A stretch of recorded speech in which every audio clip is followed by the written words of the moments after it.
Welcome to the Moraine Valley Community College MLA 8 Video Guide, a library and speaking and writing center collaboration.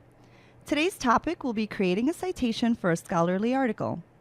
This template is a good way to identify and start gathering the information you will need to create your citation.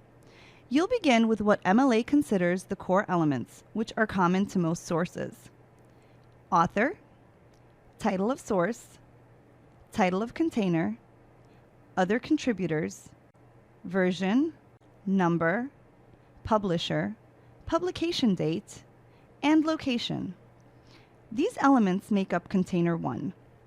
This container concept is central to MLA 8, and it makes it possible to cite the source you're using, as well as where that source was found.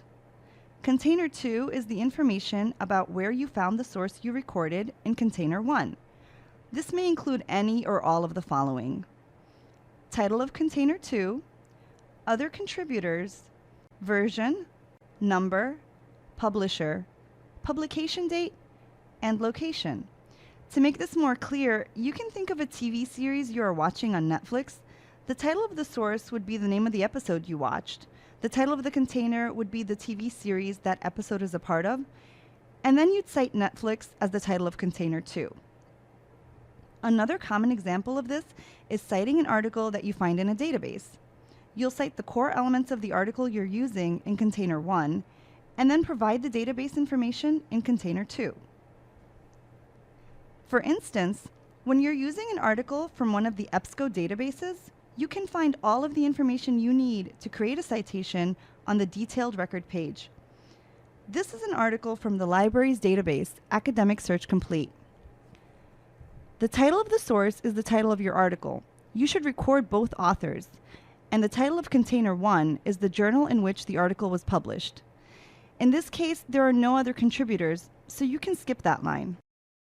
And the number is Volume 5, Issue 1.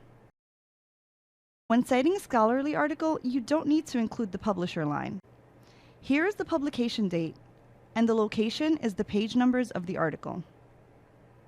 Container 2 records the elements of the database in which we found our article. Here, the title of Container 2 is Academic Search Complete, and the location is the DOI number. If you are using a scholarly article from another database that doesn't have this easily labeled page, you can still find most of the citation elements within the article itself.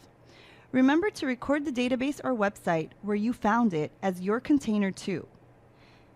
The MLA 8 Handbook recommends using a DOI or URL for the Container 2 location information, but ask your instructor for their preference. Now that you have all of the elements in the template, you can easily create your MLA formatted citation. Here's an example of the article we just looked at on a works cited page. Note that the special formatting for your works cited page includes a hanging indent and is always in alphabetical order. Since this article features two authors, we list them in the order they appear in the article, with the leading author's last name first. The punctuation in a citation is really important.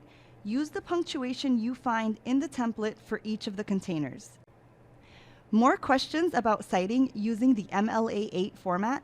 Contact the Speaking and Writing Center or the library.